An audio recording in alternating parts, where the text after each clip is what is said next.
Krishna, everyone. Good morning. Welcome to Srimad Bhagavatam lecture.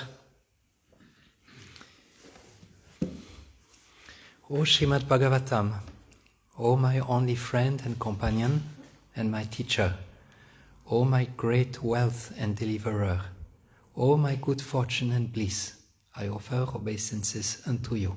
Garantarat Srimad Bhagavatam ki jai. So we are reading today Srimad Bhagavatam, Canto 6, Chapter 13, verse 11. And maybe before we sing, I would like to give a little bit the context. I see some of you came the previous day and you might not know exactly where we are in Srimad Bhagavatam. And this is a very astonishing, very amazing story. It happened in the 6th canto, which is very much the middle of Srimad Bhagavatam. This is a story that is quoted very, very often.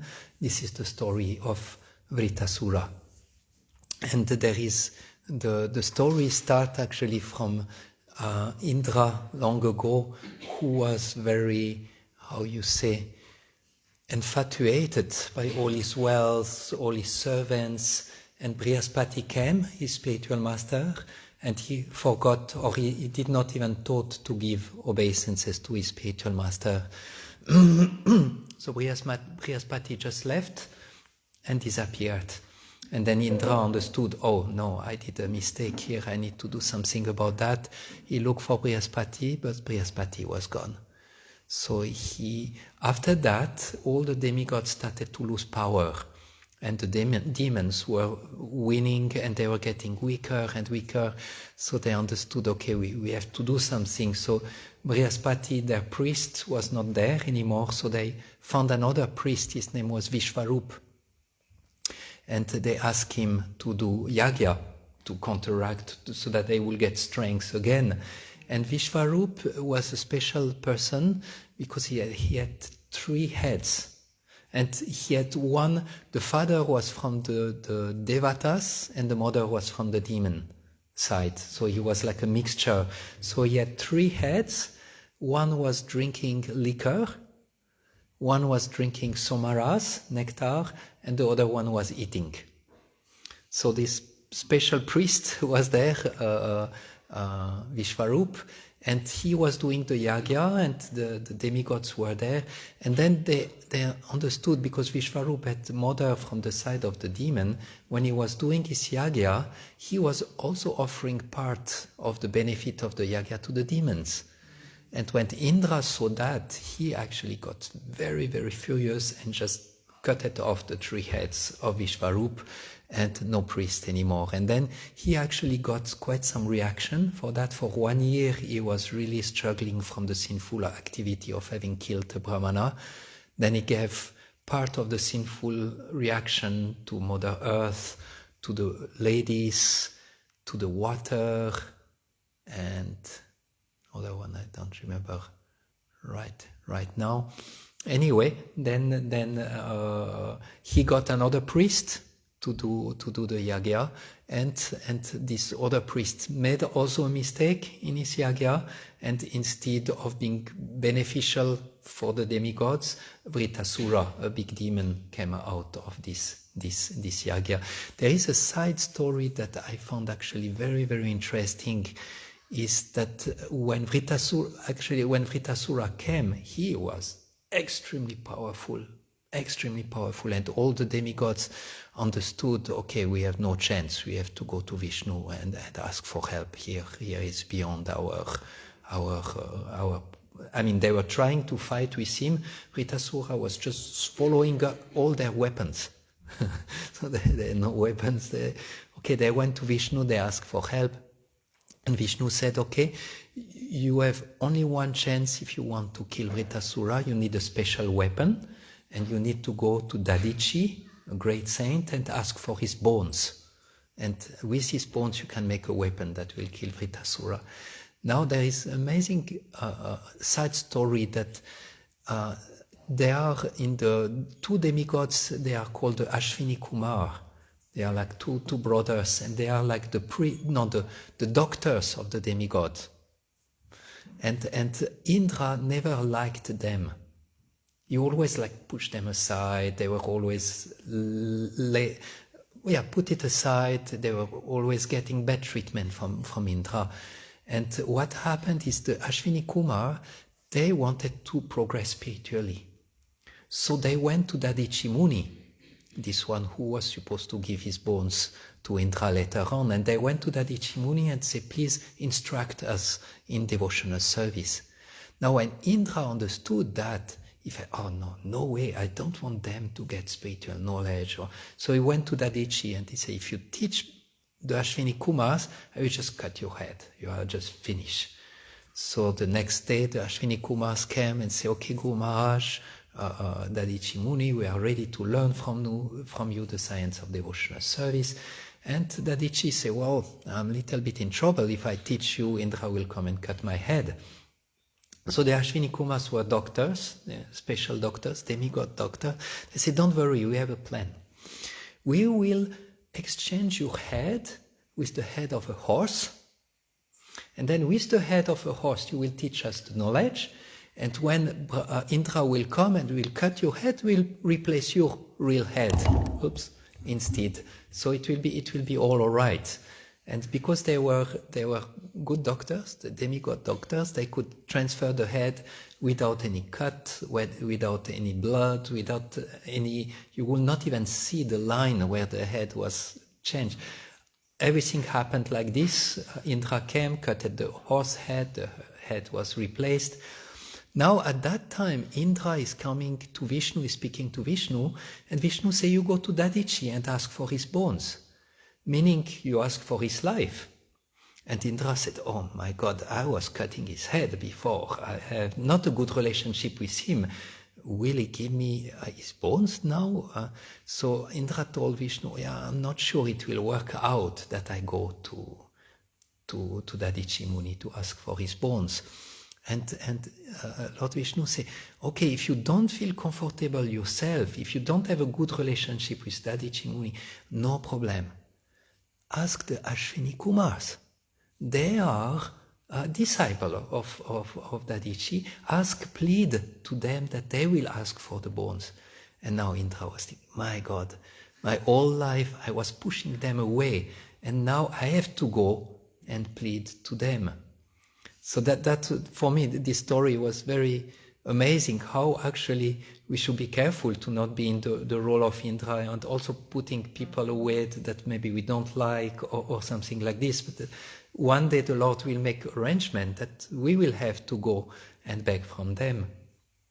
Anyway, finally they went. Dadichi Muni tested a little bit the demigod. How you dare? You come to ask for my bones? No, I thought you are demigods. You came to bless my ashram, and now you ask for my life? Who are you? What? So anyway, but then he said, okay, I give you the bones, and they made the weapon, and then there was the fight. Indra was fighting with Brittasura, and then Indra understood, my God, this Brittasura, he's a devotee. He's not a low-class asura. He is a devotee. And he started to doubt, should I kill him? I mean, he's a devotee. But all the demigods say, yes, you have to kill him, go on. Even Brittasura was saying, kill me. I want to go back to Godhead. When you kill me, I will go back to Godhead. You will get a kingdom and you will stay in this material world, but I will go back to God. Kill me. Come on. He was just unnerving Indra to kill him. So that's a little bit the story. And now, today, we have 5 to 10 verses that are almost without purport, that will finish the chapter. So we will go for the verse 11. Maybe we just go word by word first, so that we get maybe a little idea of what we recite later mean. Please repeat after me. Taya. By that action, Indraha, King Indra, Sma, indeed, Asahat, suffered, Tapam, misery, Nivriti, happiness. Not. Amum, him. Avishat, entered. Hrimantam, one who is shameful. Vajyatam, ill fame. Praptam, obtaining. Shukayanti, give pleasure. Api, although. No, not. Guna, good qualifications, like possessing opulence. Tayendras masahat tapam. Tayendras masahat tapam. Nivritir namum avishat. Nivritir namum avishat. Hrimantam vajyatam praptam. Hrimantam vajyatam praptam. Sukhayanti apino guna. Sukhayanti apino guna. Tayendras masahat tapam. Nivritir namuma vishat. Hrimantam vajyatam praptam. Sukhayanti apino guna. Please.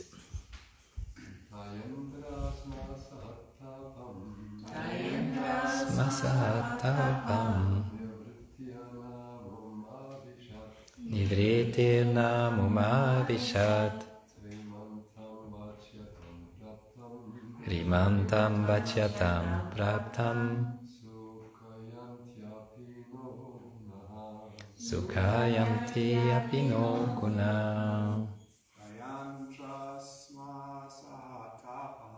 Tayendras masahatapam.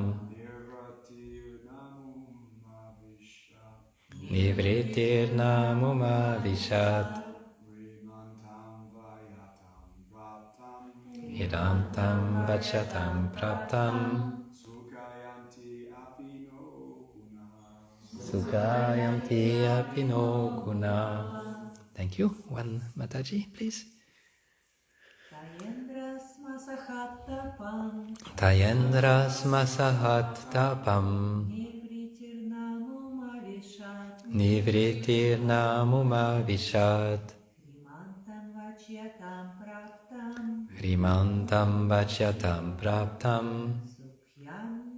Sukhyantyapi no gunaham. Sukhayanti apino guna. Thank you. So we are a little bit further in the story at this stage. Brittasura had been killed. There was actually, anyway. This pastime is just so exciting and so amazing. There are so many details. One could keep speaking about that, but I will try to focus on the lecture. So at this stage, Brittasura had been killed, and now we hear of what is happening to Indra. Following the advices of the demigods, Indra killed Brittasura, and he suffered because of this sinful killing. Although the other demigods were happy, Indra could not derive happiness from the killing of Brittasura. Indra's other good qualities, such as tolerance and opulence, could not help him in his grief. Purport. One cannot be happy by committing sinful acts. Even if one is endowed with material opulences. Indra found this to be true. People began to blaspheme him, saying, This person has killed a Brahmana for the sake of enjoying heavenly material happiness. Therefore, in spite of being king of heaven and enjoying material opulence, Indra was always unhappy because of the accusations of the populace. So we'll keep reading the finish because all the other verses have almost no purport or one sentence purport. Verse 12 and 13, Indra saw personified sinful reaction chasing him, appearing like a Chandala woman, a woman of the lowest class. She seemed very old, and all the limbs of her body trembled. Because she was afflicted with tuberculosis, her body and garments were covered with blood. Breathing and an unbearable fishy odor that polluted the entire street, she called to Indra, "Wait, wait!" Purport. When a person is afflicted with tuberculosis, he often vomits blood, which makes his garment bloody. So now sinful reaction in the dress of this old lady, trembling and full of blood, is running after him saying, "Wait, wait, wait." And Indra is trying to get out of there. Number 14. O king, Indra first fled to the sky, but there also he saw the woman of personified sin chasing him.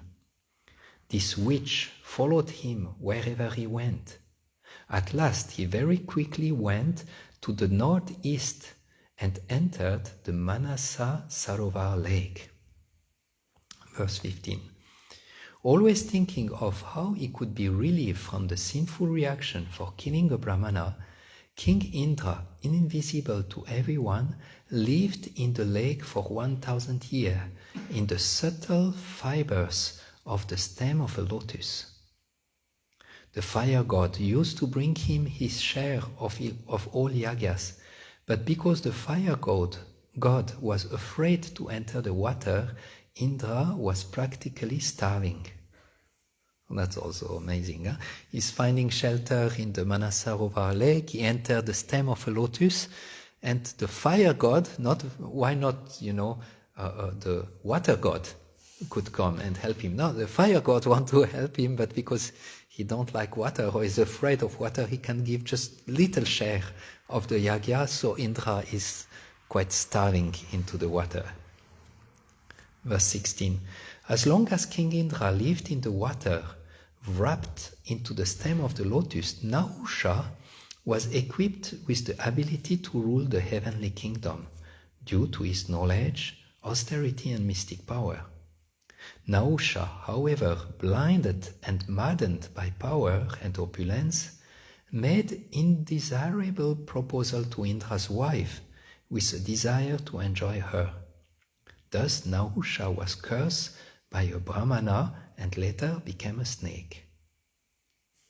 So Nahusha was taking over the rulership when Indra was gone, and then he made a proposal to the wife of Indra and then got cursed to become a snake. Verse 17. Indra's sins were diminished by the influence of Rudra, the demigod of all directions. Because Indra was protected by the goddess of fortune, Lord Vishnu's wife, who resides in the lotus cluster of Madhava Sarovar lake, Indra's sins could not affect him. Indra was ultimately relieved for all the reaction of his sinful deeds by strictly worshipping the Lord. Then he was called back to the heavenly planets by the Brahmanas and reinstated in his position. Verse 18. O king, when Lord Indra reached the heavenly planets, the saintly Brahmana approached him and properly initiated him into a horse sacrifice, Ashvamedha Yagya, meant to please the Supreme Lord.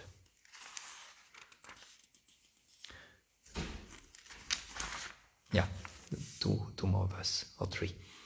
The horse sacrifice performed by the saintly Brahmanas relieved Indra of the reaction of all his sins, because he worshipped the Supreme Personality of Godhead in this sacrifice. O king, although he had committed a gravely sinful act, it was nullified at once by that sacrifice, just as fog is vanquished by a brilliant sunrise. Verse 21, King Indra was favored by Marichi and the other great sages. They performed the sacrifice just according to the rules and regulation, worshipping the Supreme Personality of Godhead, the Super Soul, the original person. Thus Indra regained his exalted position and was again honored by everyone. And now the last wish is the Shrutifal, the fruit of all these chapters of the story of Brittasura. In this very great narrative, there is glorification of the Supreme Personality of Godhead, Narayan. There are statements about the exaltedness of devotional service. There are descriptions of devotees like Indra and Brittasura, and there are statements about King Indra's release from sinful life and about his victory in fighting the demon. By understanding this incident, one is relieved of all sinful reactions. Therefore, the learned are always advised to read this narration. If one does not do so, one will become expert in the activities of the senses, his opulence will increase, and his reputation will become widespread. If one does so, read, learn, hear those chapters, he will become expert in activities of the sense, get opulence and reputation. One will also be relieved of all sinful reaction. He will conquer all his enemies, and the duration of his life will increase. Because this narration is auspicious in all respect, learned scholars regularly hear and repeat it on every festival day. Thus ends the Bhaktivedanta purport of the 6th canto, 13th chapter of the Srimad Bhagavatam, entitled King Indra, afflicted by sinful reactions. So if you like, you can join me in prayer. Om Jnana-timirandasya Jnananjana Shalakaya Chakshurum Militam Yena Tasmai Shri Gurave Namaha Sri Chaitanya Manobishtam Stapitam Yena Bhutale Swayam Rupa Kadamayam Dadati Svapadantikam He Krishna Karuna Sindhu Dinabandho Jagatpate Gopesha Gopika Kanta Radha Kanta Namostute Tapta Kanchana Gourangi Radhe Vrindavaneshvari Vrishabhanusute Devi Pranamami Hari Priye Jayatam Surato Pangor Mama Manda Matergati Matsarvasva Padambujo Radha Madana Mohano Jaya Sri Krishna Chaitanya Prabhu Nityananda Shri Advaita Gadadhar Shivasadi Gaura Bhakta Vrinda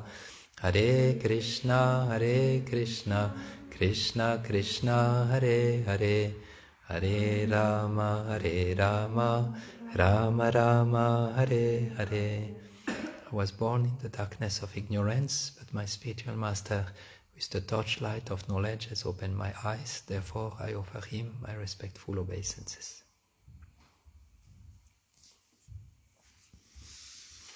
So today I would like to focus on the first verse we were hearing, was that Indra felt a lot of grief in his heart. He had been actually encouraged by all the demigods to kill Brittasura, but now he was actually blasphemed and criticized heavily by people for what he had done. So the principle I can find in this verse is, despite mistakes that can be done, we should learn to respond. How do we respond to a mistake that is done properly to the situation that is happening?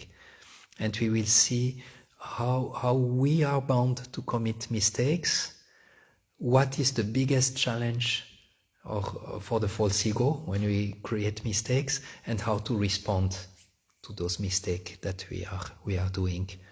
And I hope that in this lecture we will all learn to accept that we do mistakes, because it's sometimes not easy to accept that we do mistakes, that we will learn to do less mistakes and to respond properly to the situation when we have done mistakes. So we are bound to commit mistakes. It's well known in the Upanishad. I think it's in the, not sure if it's introduction or one of the verse, Srila Prabhupada mentioned that the 4 defects of the living entities, and one of them is to make mistake. And there is a nice order that makes it easy to remember. Also those 4 defects is the first of all, we have imperfect senses, then we are under illusion, and because of that, we have imperfect senses and illusion, then we make mistakes. And then, because we do mistake, we want to hide the mistake, we cheat. So that's the 4 defect. And we are all going to do mistake, and we did all a lot. This is like just, as long as we are conditioned souls, we cannot get rid of that. But now, how is it for Indra? People are blaspheming him. This cruel man, he has killed the Brahmana just for enjoying heavenly kingdom. Not easy to digest this mistake. I mean, there is also the level of lila. There we cannot really say it's a mistake, but it's seen like this from one dimension. There is one beautiful verse in Bhagavad Gita that mentioned that we are all bound to do mistakes. And that's often pacify me. That's okay. It's okay. It's okay to do mistake. It's more or less normal. And the verse is 1848, where Lord Krishna said that every endeavor is covered by some faults. Every endeavor covered by some faults, just as fire covered by smoke. Therefore, one should not give up the work born of his nature, O son of Kunti, even if such a work is full of faults. Meaning, keep going. Even if you do mistake, keep going. So, one of the points I wanted to make here is because we are bound to commit mistake, we should not be overly disturbed when we do mistake. Maybe some of you have a perfectionist nature, and for those who are perfectionists by nature, when we do mistake, I think I'm also one, maybe not too deep in perfection, a little bit. So when we do mistake, we are actually suffer, because it's difficult to accept that we are making mistakes. And I think it's important in the life of devotee for those who have this tendency to still be able to accept ourselves and understand it's normal, it's natural. We are doing mistake and not beat up ourselves. Oh, I did mistake, and being unkind to ourselves. So there is actually a balance we have to do. Not that we go to the opposite and okay, let's make mistake as much as I want anyway. I'm bound to do them. So there is a good balance in between. So now the biggest challenge for the false ego in this situation is actually to be criticized by others. When you have a mistake and everyone criticizes you, this is like very, very painful, very, very painful for the false ego, but gives us actually a very nice place to grow. Very, very, very nice place to grow. And what to say when you are criticized in public, in front of everyone? Oh. I used to be temple president, and when you are temple president or in a role of leadership, sometimes you are a good spot, a good target for what others think. And I remember what was very painful for me was when devotee would come and say, many devotees are saying blah blah blah blah blah blah blah. without name. You don't know who is, and so many are against me. Oh my God. And that's so painful for the ego. So this is one of the strongest challenge when we are in this situation. But did you know that even Krishna was accused for making mistakes? And very similar, actually, when Krishna killed Brittasura, he was accused by the gopi. You did the sinful activities. You need to. So even even Krishna was getting into this situation. So what about us? Huh? So like Indra, he was trying to do his service. He was trying to do his best. He was encouraged by all the demigods. You should kill Brittasura. So he just tried to do his service. And then what happened? He's just blasphemed by everyone. So this is actually, for me, I mean, I like to share with you one experience in my life where I got actually to a nice breakthrough in this connection. I think we all have a little bit this hope, to some extent, different people to different extent, that we will please everyone, that everyone will be satisfied with us, and often we try hard to do that. And when I had resigned from temple president, was the time of COVID, and I was still in charge of festivals. So now I will get phone calls. Oh, we want to come to the festival. And I had to tell the devotees, sorry, you cannot come to the festival. And I had devotees who say, we come to the festival. And I had to say, sorry, you cannot come for the festival. And some devotees were getting really annoyed, and how dare you, and so I went to Vishwadev, the person who took over the leadership of the temple, and say, okay, I'm not going to do that anymore. Now whoever wants to come for festival, I just forward the email to them. You can tell them yes or no, and like this. I just could not bear the situation of dealing with people who will not appreciate me and love me. And then later on, actually, I don't remember how it came, but I got this breakthrough. This is Maya. Why do you put now all this weight on Vishwadev, who don't know half of the people, if you should say yes or no? You have to take it. You have to take it. You have to take on your back the blame of other people for the aim of service. And I understood I will get purified from this totally wrong conception that I will please everyone. Come on, this is totally wrong. This is never going to happen. Here you are in your cloud, thinking that this will happen. And it was for me like quite of a process to go through and to say no, and to know I will not be liked, but knowing I have to do my service. So this is very much also the situation of Indra, who was forced to do something and then he was criticized. So the point I want to make was that this is like a very challenging situation when we are accused by people, accused in public for maybe a mistake we did, or we were just trying to do our best, but we should not take it too seriously and understand this is not reality. It will never work. No matter what we do, some people will not be happy with that, and we should not get overly disturbed by this type of situation. When I was beginning of my my temple president service, we had a nice devotee, Mahachandra Prabhu, who was in Golokadam, and sometimes he will look at me and say, "You will get your reactions. You will get your reactions." But I somehow I never feared that I will get reaction, because I thought I'm honestly trying to do my best. I mean, most probably I lack qualifications and I make a lot of mistakes, but the intention is good, so it should work all right.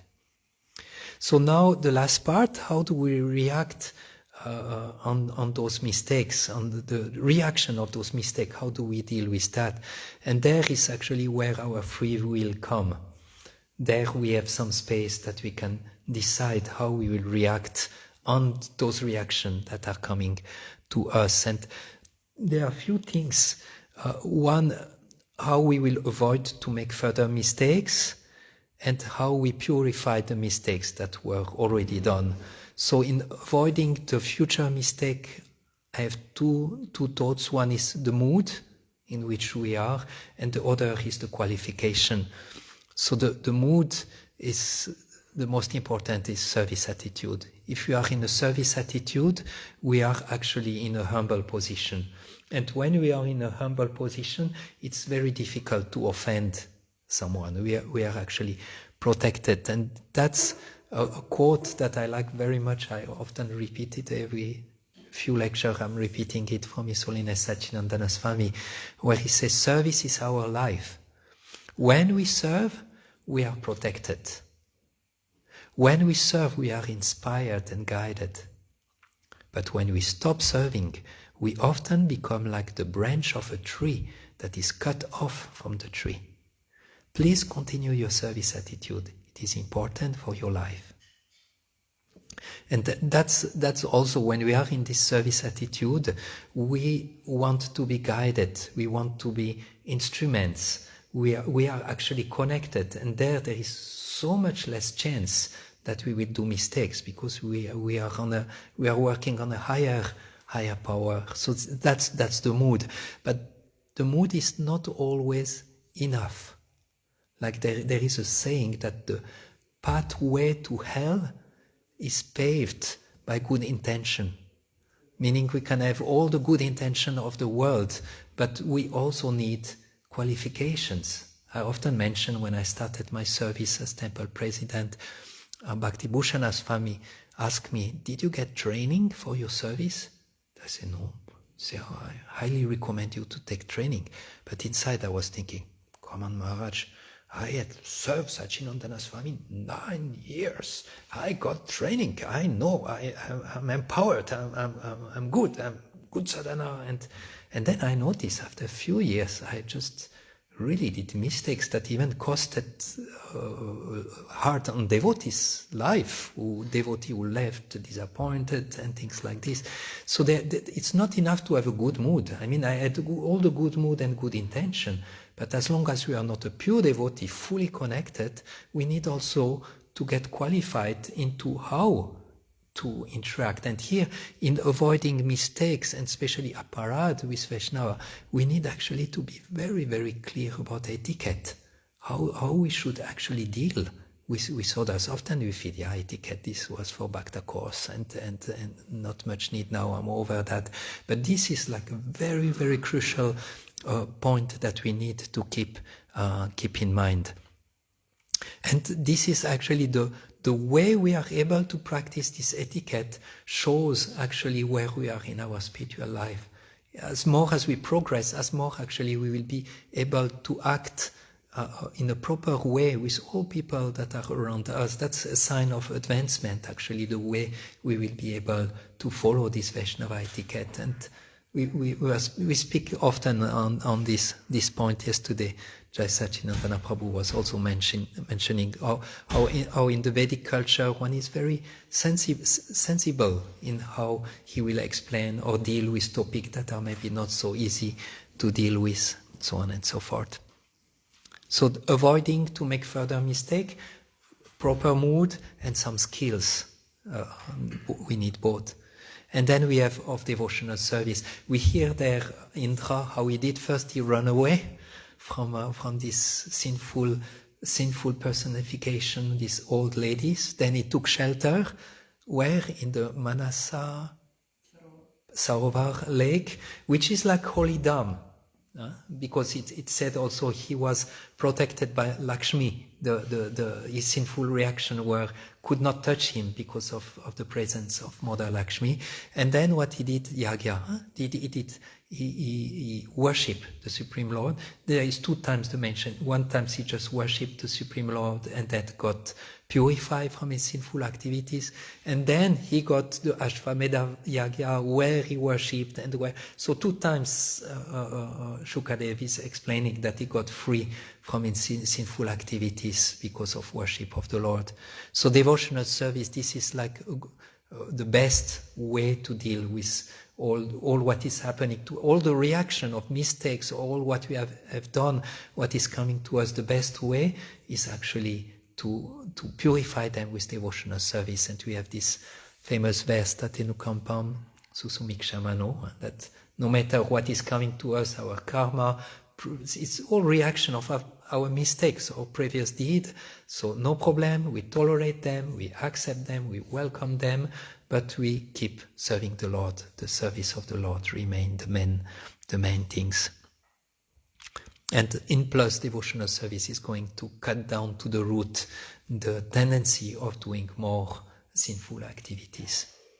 And then the last things I wanted to say to prevent us from doing more mistake. One is devotional service, because it will cut down the tendency of doing more, and one is developing a proper vision.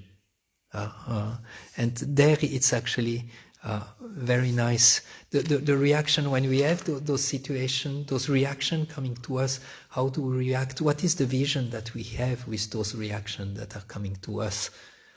And there again we are connected to Tatenu Kampam Susumek Shamano. I had another experience in Golokadam with one devotee who was highly unsatisfied with my seva, and he really was offending me strongly, and I felt, okay, I will still say hello, but sorry, I will never come close to that devotee anymore. And then I was traveling, we had some holiday, and when I came back, I heard I will need to be 2 weeks temple commander, because the temple commander was gone, and this devotee will be in the temple and I will have to engage him. I said, no way, no way. I said, I will not even dance in kirtan with that devotee. If I see the devotees in the temple, I will not enter the temple. It is so hurt. And we were driving on the car, and I had finished my rounds. I thought, okay, let me listen to the lecture. I put Luke, my spiritual master, Sachinandana Swami, random, bing. And then Maharaj was speaking of Tatenu Kampam Susumik Shamano, and he was saying, what a mistake to think that any difficulty that comes to us is the fault of others. It's actually our faults. What others are giving us is actually our karma. It's not their faults, it's our faults. And then I understood, oh my God, I have to have a switch of what happened with this particular devotee was not he, but it was me. It was my fault. And that made like such a switch of paradigm that I could come here, I could dance in kirtan with him, I could do everything. Everything had totally changed. So this is like a change of vision. And this is very powerful, and this is what we want in Krishna consciousness, to grow into this, to have the vision of the scriptures, to be able to see the life from the vision of the scriptures. And there is another analogy that I would like to bring. When those heavy things are coming to our life, to understand is actually good. It's actually good to me. I remember when I had to do the switch to stop temple president, I had an instance where I got really heavy treatment, and after that I thought maybe that shows the end of my temple president's seva, and it came true. It came true like this. So sometimes we have very difficult situations in life that are actually going to bring positive change. It's just a matter of time, and matter of us to see, okay, which door will open. This is like a topic that comes to me so often those days.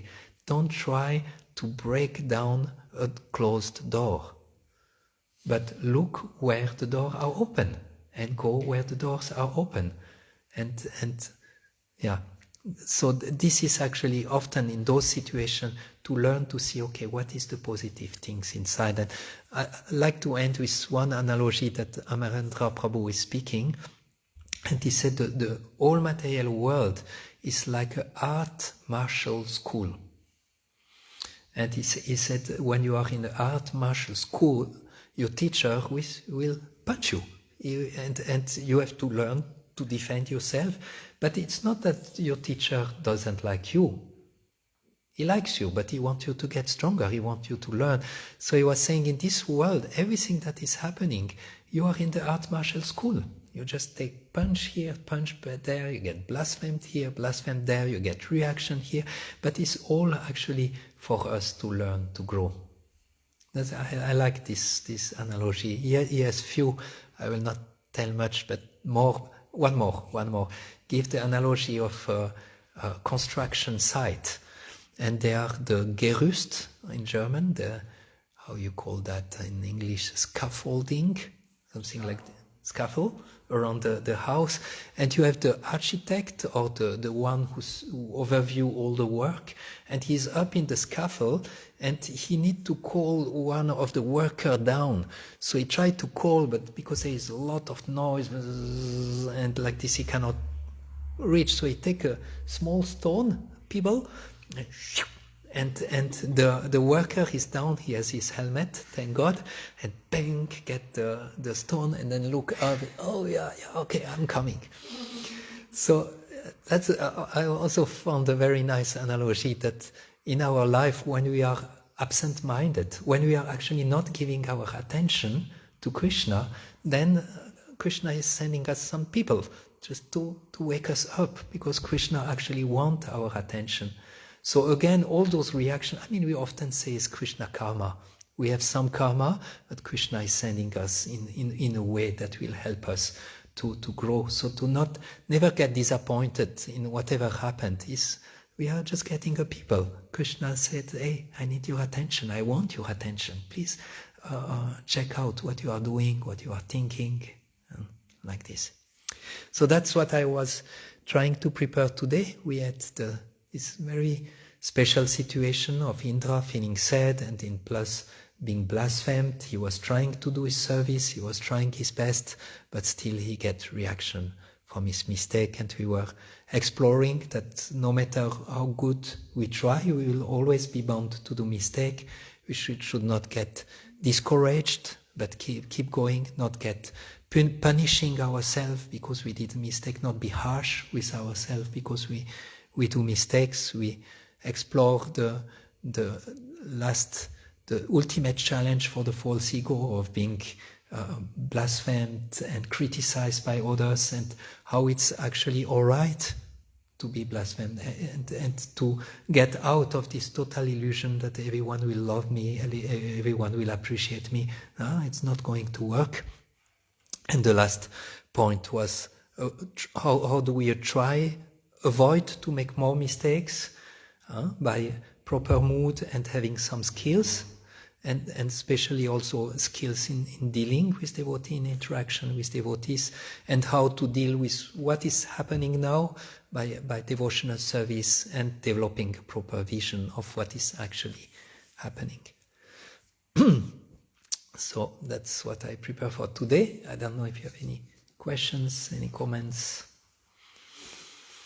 Yeah, Vrinda.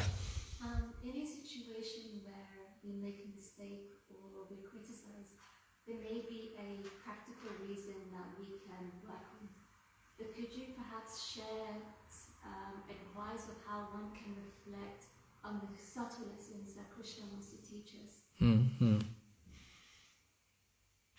Yeah, it's not always easy. Even the gross one, it's not always easy to find out really. Okay, because we cannot know the past. We don't remember what happening. So often we just cannot have a logical understanding. Okay, that happened because of that, and so often we have to guess and pray. But I think through prayer, through guidance, like with your Shiksha Gurus, or discussing, opening what could be prayer, and like this, often it gets clear of what is actually the message. And as quick as we get clear with what is the message, as easier it is. Otherwise, Krishna is to add pressure or make it stronger until really we don't miss it. But I think some introspection in our life, like observing, okay, what could be the mistake I'm doing, that this and this and this is happening. Praying to Krishna that he helps you to see, and opening to other devotees who can mentor you, and like this, that should help you to get the subtle one as well. Yeah?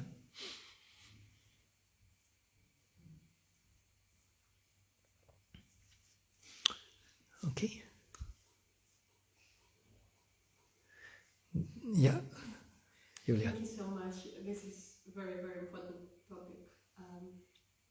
Many very useful points I have taken out from this lecture.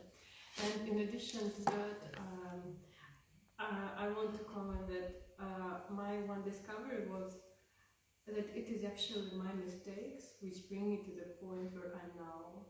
And if it wasn't a mistake I've done, if I didn't regret and think it over, I wouldn't actually grow eventually.